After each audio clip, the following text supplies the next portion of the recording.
Yes, Kenya. Tamu sana, tamu sana, tamu sana, yes.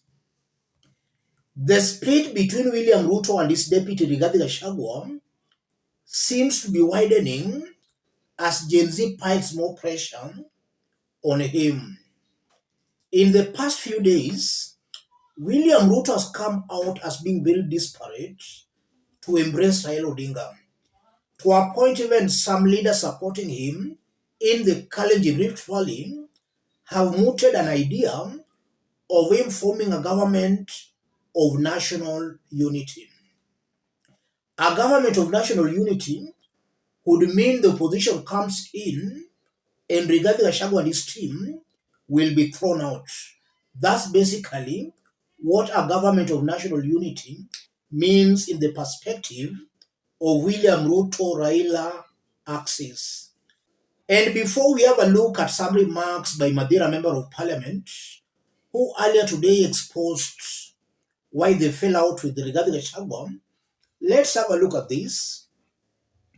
Pauline Njoroge, if you think you are having a bad day, just remember Ruto, who met Mount Kenya MPs last night and told them that he was about to form some sort of government of national unity, which would involve appointing opposition figures into cabinet in order to cool things down. He said he would need the MPs to go to Mashinani and explain to people why this move was necessary and promised to facilitate them. In less than 24 hours, Raila, after receiving greetings from his supporters and also meeting young legislators from ODM, has quietly distanced himself from that handshake. Then there is Kalonzo, who does not want to hear the word dialogue. In short, Ruto has been thrown back to the drawing board. That was a post Pauline Njoroge made yesterday, and she was just trying to reveal or to expose what's going on behind the scenes. So Ruto and his team, they are mulling at this possibility of forming a government of national unity. But whether that will materialize or not, it's only time that will tell.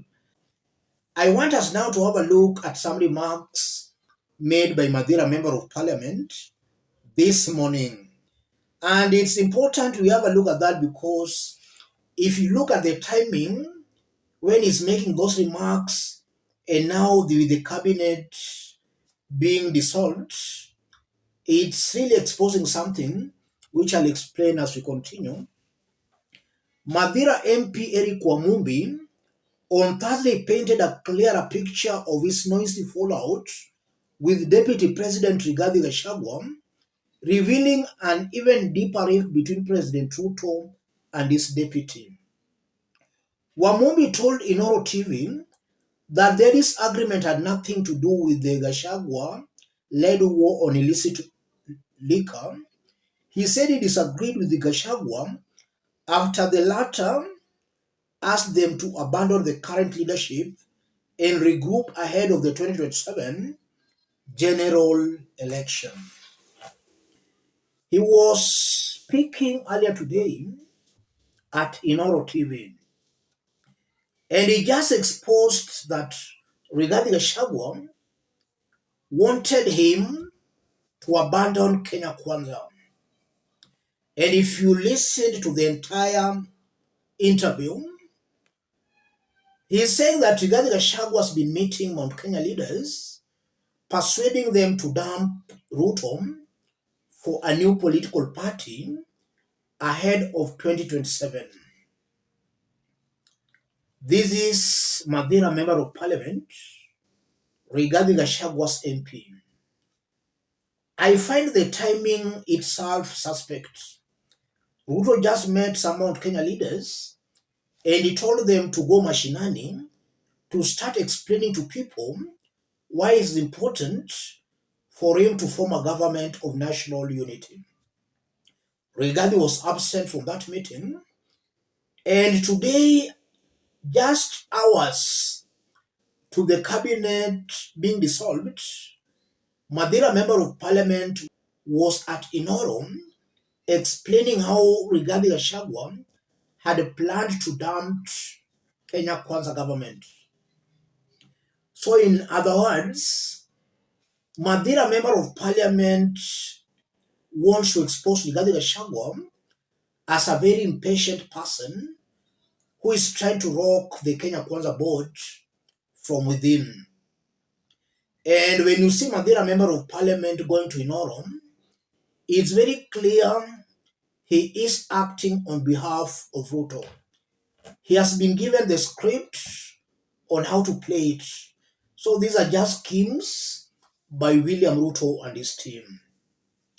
And this also goes on to confirm that in the event of a government of national unity being formed, just as some explained, then that's just a way of kicking out Rigathi Gachagua. And in Kenya, we are not visitors in Kenya. We know that Rigathi and William Ruto is as if they've been sharing this government, a government of shareholders. And Rigathi has been very loud on that.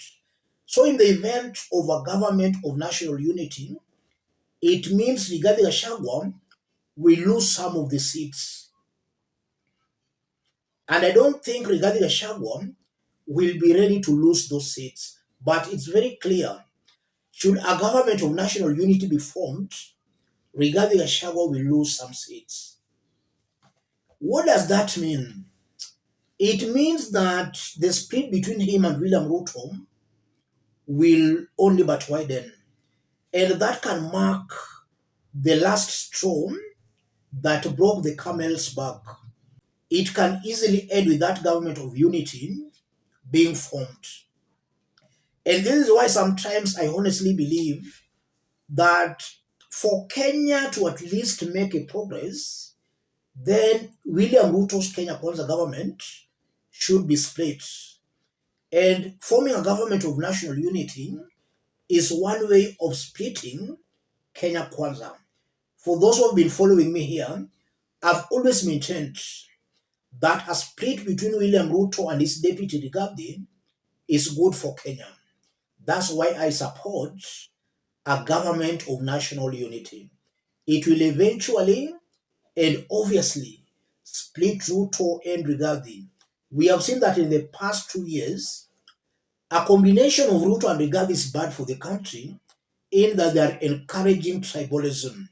A government of national unity, we will see the face of Kenya, and maybe things can just be moving in the right direction. Let me stop it there. If you are watching us but you have not yet subscribed, subscribe, give the video a like. Those watching us outside Kenya, drop a comment, let us know from which part of the globe you are watching us from. If possible, subscribe, give the video a like.